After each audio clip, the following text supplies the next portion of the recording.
Fala gurizada, beleza? Hoje estamos aqui na Undercar fazendo um vídeo muito especial, só que não vai ser eu que vou apresentar para vocês, eu vou passar para duas pessoas que têm uma história muito bonita para contar para vocês, mas antes disso, vai passar aqui embaixo nossos patrocinadores e apoiadores do canal. Valeu gurizada! Olá, aqui James Andrew com vocês. Hoje eu estou na Undercar. No início dos anos 2000 eu comprei meu primeiro Subaru, foi um Subaru GC, uma Impreza 1.8 GL.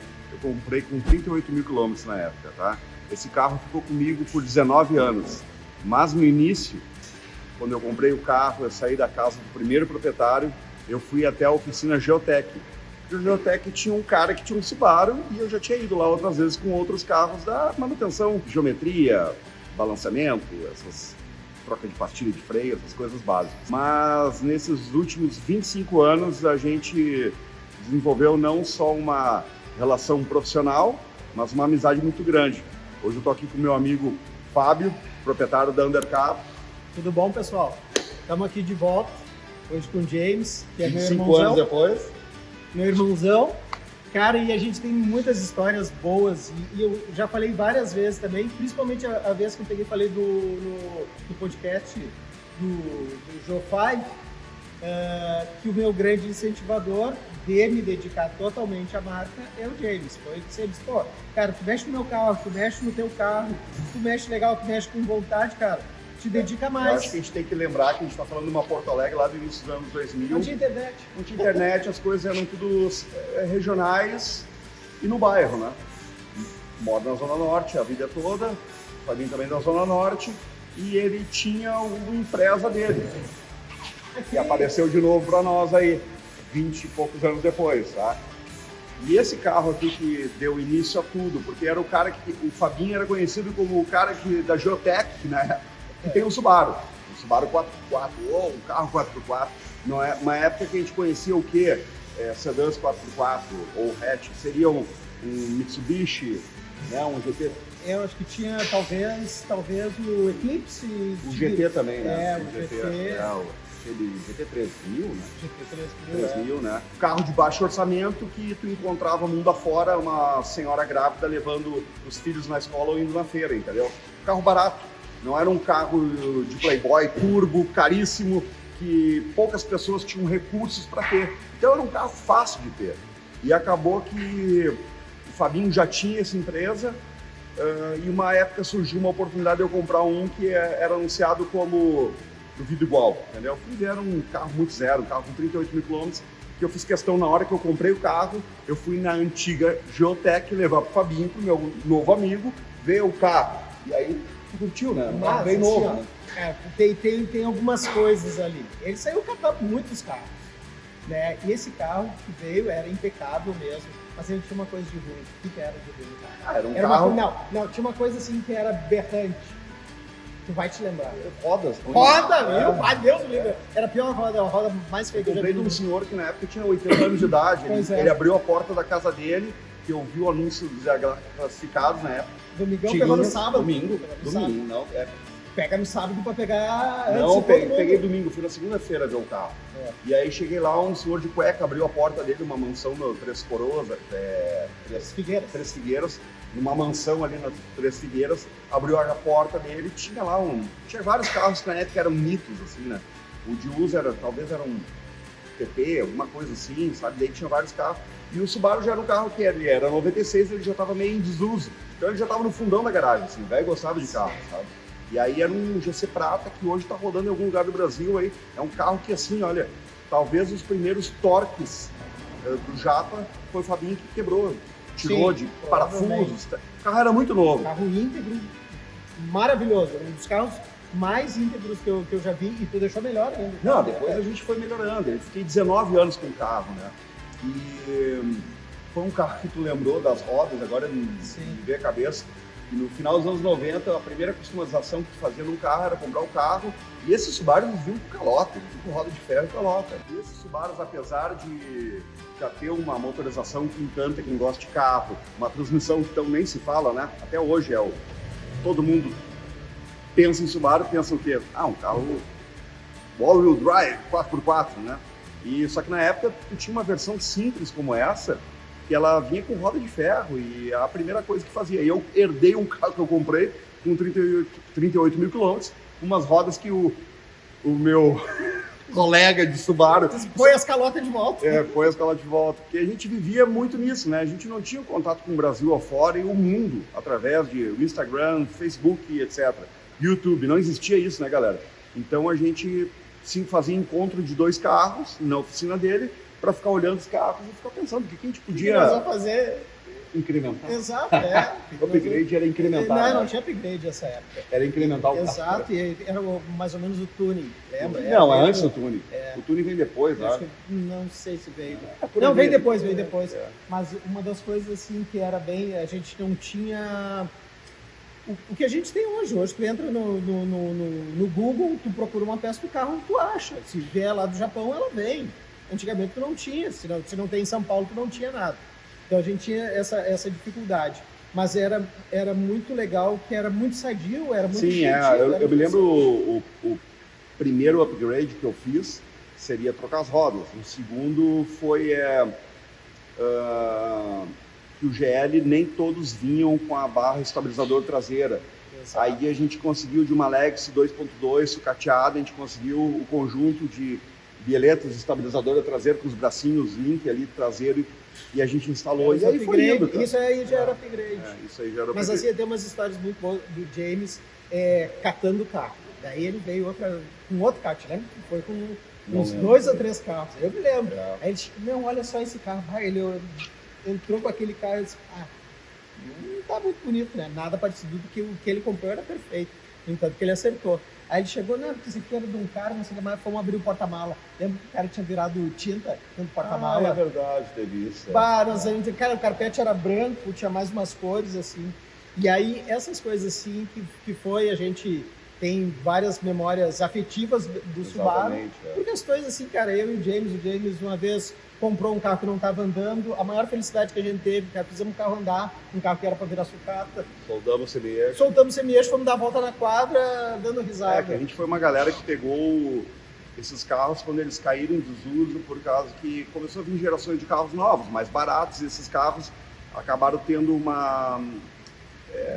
quase um desleixo de proprietário, né? De usar até meio sucatear, assim, né? A gente já estava pegando o resto de rico. Eu acho que era um desuso mesmo, né? Um desuso acontecendo. E a gente visualizando em cima disso o que um carro com uma motorização 1.8 poderia receber, talvez uma Outback 2.5, melhorias, freio, disco na traseira, depois a gente colocou no meu.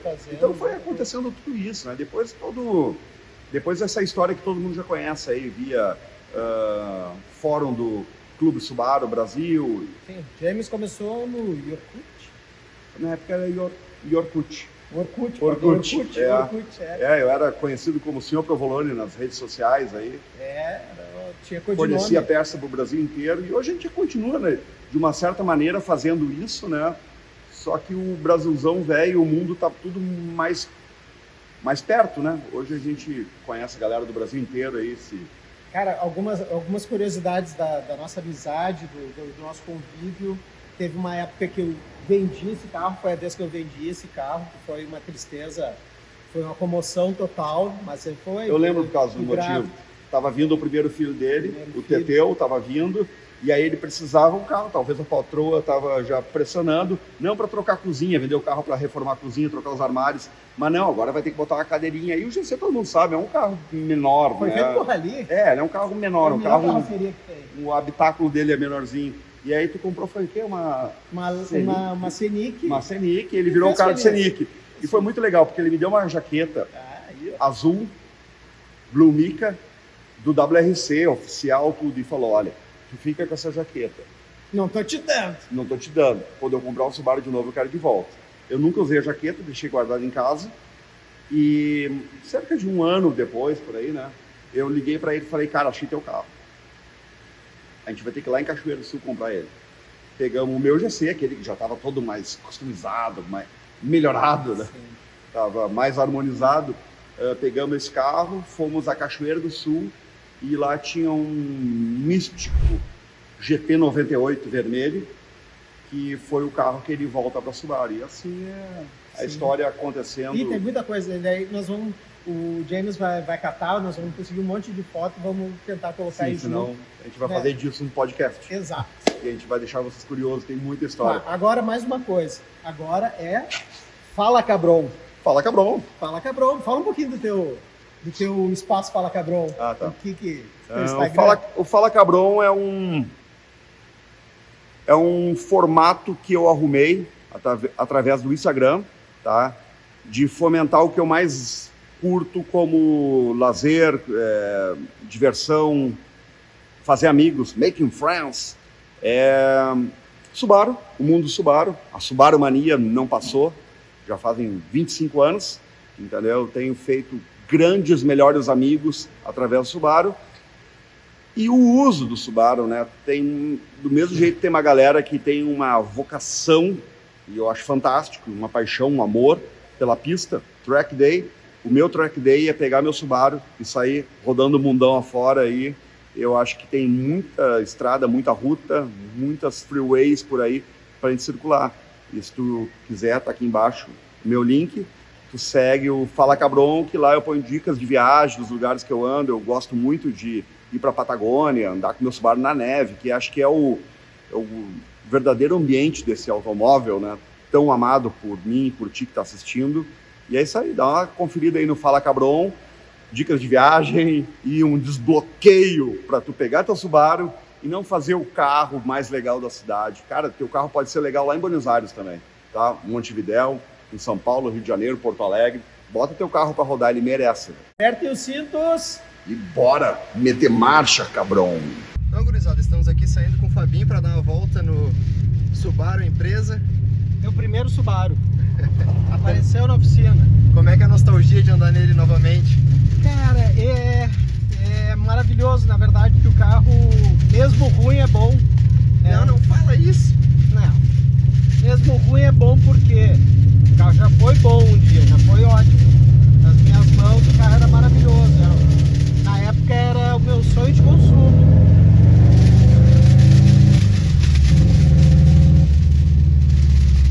Gurizada, estamos com um pequeno probleminha nesse vídeo porque estourou o vidro de trás aqui quando o carro chegou na oficina.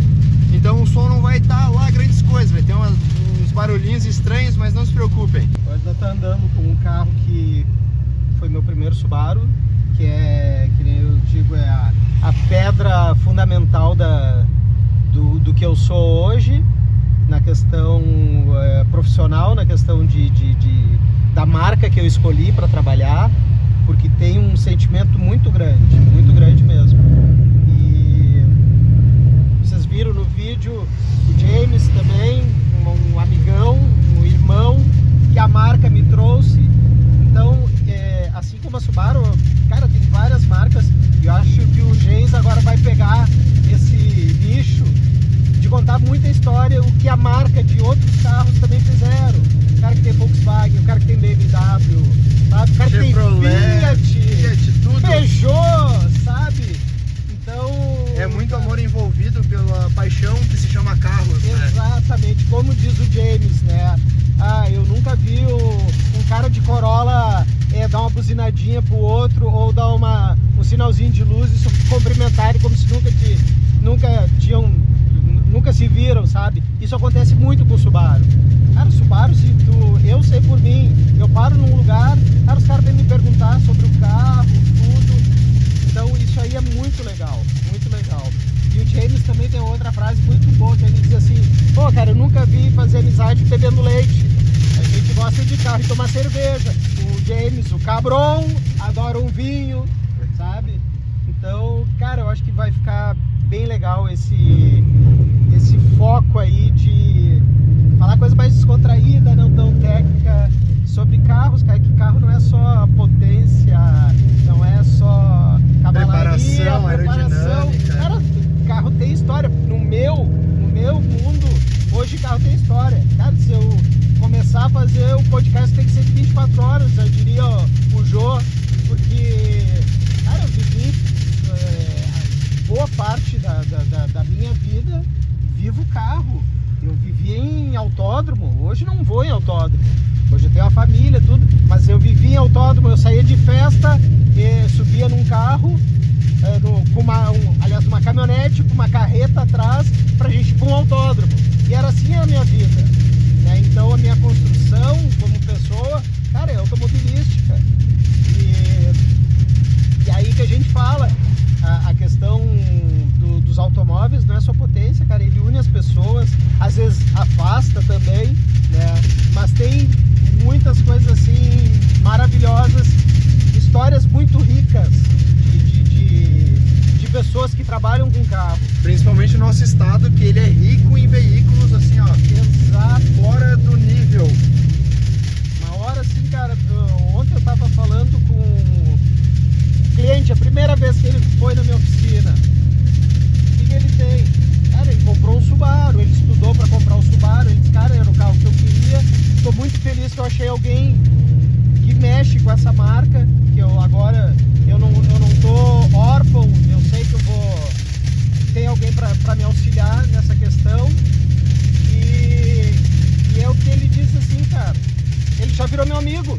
Sim. Porque, cara, vocês vão ver, o Gens vai falar, cara, vai falar meus amigos que trabalham em BM, da F-Power, cara, tem várias pessoas, e eu sei deles, porque que eu vejo deles, porque a gente às vezes tem amigos, muitos amigos em comum, que é aquela questão assim, a gente ama a marca, a pessoa que é proprietária do carro, mesmo ela fazendo serviço, ela paga pra gente fazer o serviço, mas ela sabe que ela tá pagando pra uma pessoa que gosta do carro. Exatamente. Ele não tá ali exata. Cara, o dinheiro é uma consequência, mas ele tá ali, cara, que nem eu digo, quando me chega um carro, cara, pode ser um carro 92, chegar lá na oficina, mas pra mim, cara, se vê um Subaru 92 inteirinho, não sei o que mais, eu já vou falar sobre esse carro.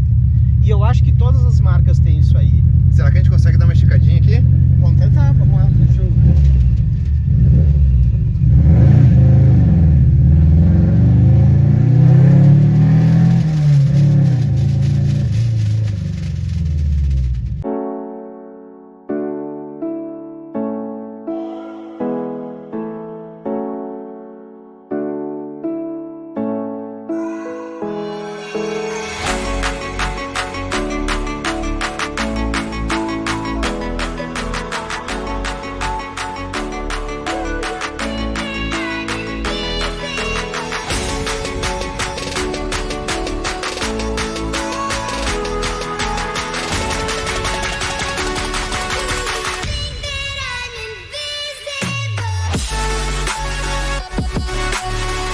Bom, pessoal, o que eu tinha falado agora do meu Subaru atualizado. Hoje o Subaru que eu tenho mais outros, mas é o carro do meu dia a dia. Então hoje nós temos assim um carro extremamente moderno, um carro atualizado, tanto design como tecnologia. Eu tenho aqui um carro híbrido com a potência de 150 cavalos e mais o auxílio do motor elétrico, então se torna um carro extremamente gostoso de dirigir. Ele não tem muita potência nem tão pouca potência, tem torque exato, tudo. Carro, cara, do meu dia a dia, com certeza um carro muito bom de dirigir, carro confortável, extremamente seguro. E tecnológico, né? Tecnológico. Aqui o que nós temos? Eu tenho o auxiliar de faixa, depois eu vou ver se a gente consegue dar uma voltinha, nós vamos dar uma voltinha mais longa aqui. E aí a gente vai poder ver tudo que a gente pode usar desse carro. Tá aí, agora Vou mostrar o painel para vocês, olha. Eu vou ligar agora o sistema aqui, que ele vai ler as faixas. Vamos ver aqui. Tá. Então agora ele vai ler as faixas quando der o verde. Ó, ative lá. Ó, e agora ele está fazendo a curva sozinho. Sem as mãos, ó. Ele dirige sozinho. Tá. Ele avisa quando tem carro cruzando. Ele freia automaticamente? Freia automaticamente. Então ele tem o controle de ACC completo. Com certeza. E fora toda essa tecnologia, já é uma coisa de praxe da Subaru, que é a questão de estabilidade. Um carro 4x4, hoje ele tem a curva vetorada. O que ocorre? As rodas internas da curva, elas giram menos do que as externas, elas são até freadas para isso. Então, a experiência que tu dirige um Subaru é muito legal isso, essa troca que eu tenho com um cliente que comprou o carro agora. Ele já teve carros bons, é cara que já andou de Mercedes, andou de Audi, andou de BMW, ó, avisando que estava cruzando uma pessoa na minha frente. Nota nitidamente a questão de estabilidade desse carro. Outra vez, me avisando pessoas atravessando. Aqui ele vai dizer se eu tenho ó.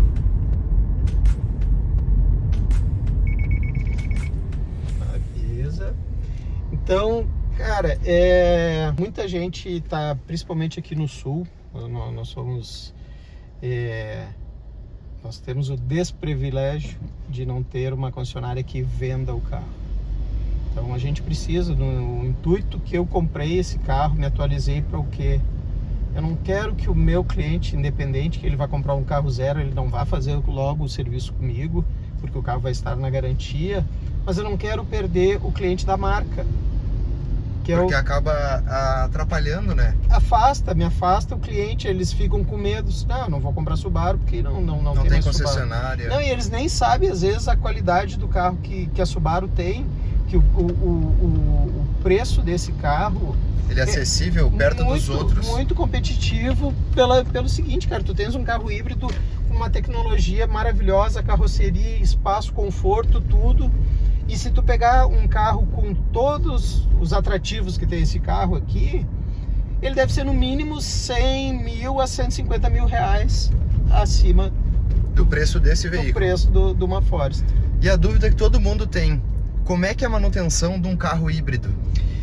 Nesse caso da Subaru, ela tem uma grande jogada, que é o quê? A parte mecânica dela, eles não fizeram um carro especificamente, vamos fazer um motor para o híbrido.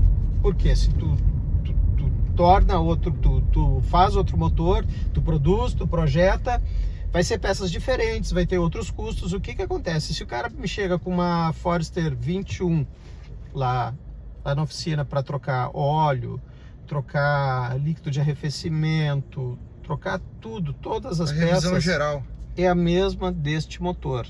A parte híbrida desse carro está vinculada ao câmbio. Então, a manutenção dele é baratíssima.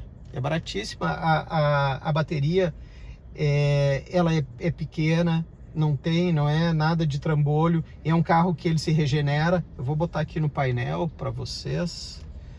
Ali ele vai me dando a informação de quanto que eu tenho de bateria. Olha lá, ó, tá quase cheia. Ali vocês vão ver, eu vou andar um pouco agora. Ele vai dar todas as informações. Ele vai avisar quando está regenerando, quando eu tiro o pé do acelerador ou o freio. Ele vai mostrar quando está só a parte, a combustão, e vai avisar quando ele está somente na elétrica. Então agora nós vamos dar uma voltinha agora aqui na... E outra questão, quantos quilômetros por litro esse carro faz? Porque o pessoal que compra carro híbrido, eles prezam pela baixa autonomia, né? Podemos dizer assim, o baixo custo com gasolina. Sim. O que ocorre? Esse carro aqui, ele tem um tanque menor, por causa da onde que vai a bateria ali, ó. Estamos só na combustão. Ó, entrou o elétrico junto. Agora eu vou tirar o pé, começa a carregar. Tá? Agora eu vou... Tá muito quente hoje, então ele preza pelo conforto. Então agora eu desliguei o ar-condicionado e em algum momento aqui ele vai entrar. Ó, estamos somente no elétrico agora. Ó, só verde, elétrico. Olha o contagiro lá, como é que tá. Agora eu vou acelerar um pouquinho e ele vai entrar a combustão. Entrou a combustão. É um carro assim, no meu trajeto que eu faço muito trânsito pesado, e ele tá fazendo hoje, vamos ver aqui, ele tá fazendo 14.5 de média.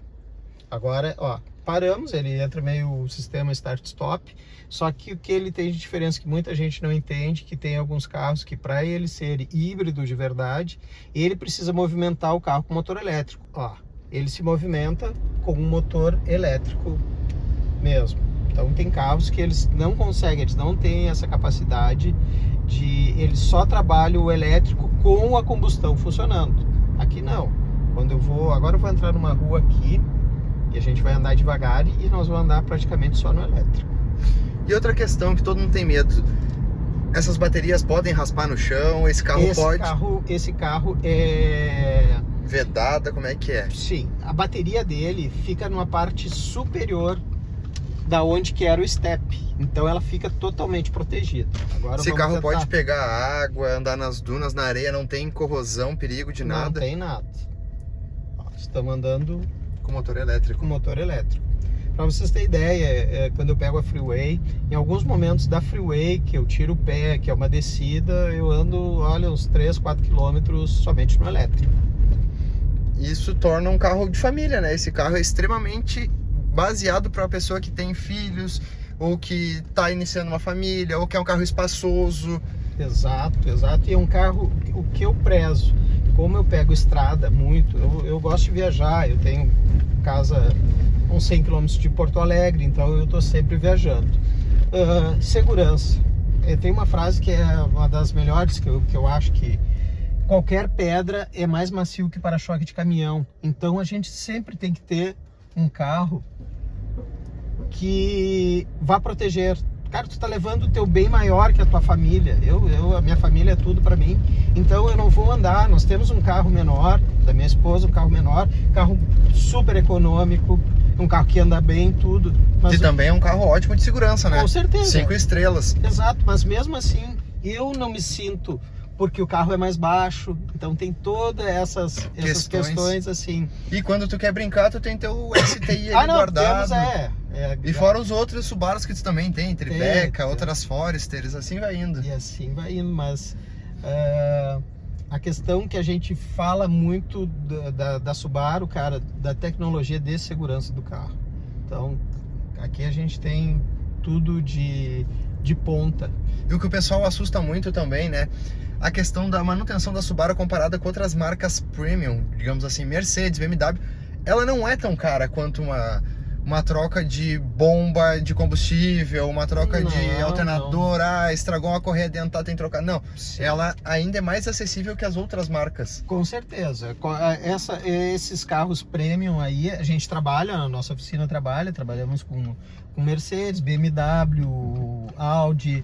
E aí o que ocorre? A gente vê questões assim de peças, de valores e da Subaru é bem acessível, muito acessível. Claro, a gente não tá falando de um carro popular, o pessoal que tá entendendo. Não é um carro popular, mas é um carro que também não é extremamente caro. Exato. É assim, podemos dizer, o meio termo de quando tu está saindo para classe média alta ali. Eu falo que a classificação da Subaru, só ela tem. Porque ela tem um custo-benefício maravilhoso, que daí, tu quer um carro muito luxuoso, aí o carro luxuoso vai ser super caro. Aí eu quero um carro mais barato, cara, no valor do Subaru, eu pego uma Forester 2022, eu quero um carro 2022. Aí tu pega o valor dele, cara, tu não vai conseguir um carro híbrido, tu não vai conseguir um carro 4x4, tu não vai conseguir um carro com toda a tecnologia embarcada que ele tem. Então, isso aí é uma das coisas que diferencia muito a marca. Com certeza, não. O pessoal não chegou a ver, mas olha aqui como é bonito o interior do carro, ó. Todo o painel, a estrutura, tudo bem acabado. Ele é bem diferenciado mesmo. Essa questão assim, a mídia boa, o som é maravilhoso. Eu sou muito do som. E não som alto, eu gosto da qualidade. E vocês estão percebendo no vídeo que o carro tem pouquíssima ressonância de som de fora para dentro. Então assim, tu mal consegue ouvir os ruídos de fora. É um carro muito bem vedado. Exato, isso aí é uma coisa que eu vejo de diferença dos outros carros mesmo. Essa questão até barulhos de pneus que muitos carros têm, carros de luxo. Pega um Audi da vida, tu escuta os pneus roncando, BMW, tudo passa o som pra dentro. O isolamento acústico dele é muito bom, carro é muito equilibrado, claro, é a marca que eu trabalho, mas com certeza eu tem algumas questões mais corriqueiras que acontecem, como toda marca. Tem aquele carro, ele dá problema num Defeito bico. crônico Defeito de carros, crônico, todos têm. Tem carro que é bobina, tem carro que é isso e aquilo. E se você quer uma informação agora de Subaru, o que acontece muito no Subaru, posso falar agora para vocês, tá? Subaru tem uma questão que eu digo, parece um Chevette 4x4, porque o que ele esterça, tu estaciona ele em qualquer lugar, tu faz retorno em qualquer lugar. Porém, tem o ônus desse esterço, porque ele esterça demais, então ele tem uma manobra muito boa, giro de manobra excelente. Ele acaba forçando as homocinéticas. E como ele é um carro 4x4 leve, as homocinéticas não são tão grandes, não são tão robustas, e por ela não ser robusta, ser menor, ela consegue esterçar mais. Mas ela acaba tendo o desgaste dela mais rápido, mais prematuro. E essa aí é uma das coisas. Coisas que a gente troca aqui, que eu espero que o Gens vai falar isso aí com as outras marcas, que eu acho que é bem interessante para a pessoa saber, né? No meu caso, né, da Subaru, cara, é homocinética e rolamento. É o que mais dá problema. Que mais dá problema, porque é um rolamento de cubo e é uma peça grande e ela sustenta todo o peso do carro e tração. Então, ela tem essa tendência de desgaste prematuro. Desgaste prematuro, mas não é um desgaste prematuro assim. Tem carros que a partir de 150 mil trocam o rolamento. Já tem esse desgaste. E outra coisa que o pessoal tem muito medo também, que não é da marca, é diferencial e cardan. Sim. Isso é uma coisa que eles são bem fortes, né? Sim, com certeza. O que acontece? Esse carro aqui é manutenção de avião, manutenção preventiva. Se disser no avião que com 1.200 horas de voo tu tem que desmontar e montar a asa direita, e com 1.300 tu tem que desmontar a esquerda e montar novamente, é a mesma coisa que a gente faz aqui no Subaru. A gente, com a quilometragem que pede, a gente troca óleos de diferenciais. Tem que ser colocado óleo diferencial de qualidade.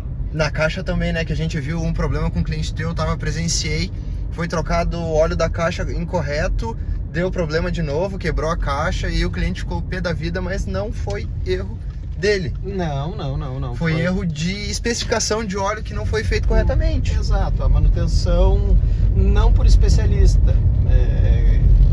É que a Subaru ela é muito criteriosa, né, nesse ponto de manutenção. Exato. E eu ainda sou mais, porque eu gosto de carro, eu gosto do meu carro, então todo o carro, as peças de reposições que é vendida lá na oficina, óleo, peças, tudo isso aí, cara, eu testo tudo antes dos meus carros. Então, para vocês terem ideia, o óleo que eu uso hoje é muito superior ao que tem na concessionária, ao que pede. A minha é um padrão bem superior. Então, meus motores, no momento que eu tiver que abrir, meu motor não tem aquele verniz que acaba o óleo, que não é às vezes nem culpa do óleo, mas ele não tem a qualidade para aguentar a nossa gasolina. Então a gente temos que ter um óleo superior. Então, óleos, fluidos, tudo isso aí, a gente tem uma linha específica para isso. A nossa régua é bem alta. Essa é a questão. Então, e hoje tu trabalha com quantas marcas de óleos diferentes ali? Cara, eu sou muito criterioso nessa questão, assim, para vocês terem ideia. Eu vou muito em feiras. Feiras em São Paulo. Eu tô tentando me programar para ir uma feira fora do Brasil, para sempre procurar material de primeira. Então a nossa linha de fluidos e lubrificantes é totalmente alemã. Nós trabalhamos com 2 marcas alemãs. Hoje nós trabalhamos com a Fuchs e com a Manol. A Manol é até nova agora, né? A Manol é nova, tá entrando, já usavam os produtos e agora nós conseguimos, o meu fornecedor conseguiu um óleo superior ao que eu já uso. Então, cara, é esse aí que eu vou olhar. É só para acrescentar no trabalho. É isso aí que eu vou fazer. E o preço mudou muito ou ficou parelho? Parelho. Show de bola. Desculpa, isso aí que é essa questão que a gente faz essa pesquisa. Não adianta eu pegar aqui e dizer para o cliente, eu tenho o melhor óleo do mundo e eu não tenho preço competitivo. Com certeza, não adianta de nada. É isso aí a gente tem hoje. Então, pessoal, vocês podem ficar despreocupados que nós temos materiais de primeira mesmo. E o teu carro está sempre bem tratado, em boas mãos, pessoas que, além de ser profissionais, a gente gosta da marca, a gente ama a marca. Com certeza. Então, vocês vão chegar lá, vocês vão ver vários Subarus na frente da oficina e vai ter carros de funcionários meus, o meu carro. Então, é o que a gente sempre quis fazer na questão de ter essa qualidade e ter esse sentimento pela marca. Então nós somos apaixonados pela marca mesmo. Eu sou fã da marca. E aí eu tô sempre tentando o melhor para a marca. Então, gurizada, eu acho que o papo foi bom. Agradecer o Fabinho aqui. Vamos fazer o encerramento do vídeo com o James. Vamos. Então tá, gurizada. Valeu! Muito obrigado. Valeu, pessoal. Bom, pessoal, vocês viram como é que ficou o carro esse tempo, como é que é, longe de mim. Não vou dizer que eu vou fazer ele, com certeza. Eu estou fazendo a manutenção pro dono, do proprietário agora, que casualmente caiu aqui na oficina, fizemos alguns reparos, né, e segue a vida. Eu tenho outros projetos ainda. James, uma hora vai chegar. Valeu. Só o teu pro James aqui, o Cabron, mostrar as carangas dele, tá, pessoal? Daí sim. Aí o James 98 vai mostrar pra vocês. Claro. Uma hora eu trago aí minha Forester 98, vocês viram aí no Instagram que eu rodo por tudo onde dá, de Minas Gerais a Ushuaia, na Patagônia. Valeu, Cabron. Feito, pessoal. Muito obrigado. Valeu.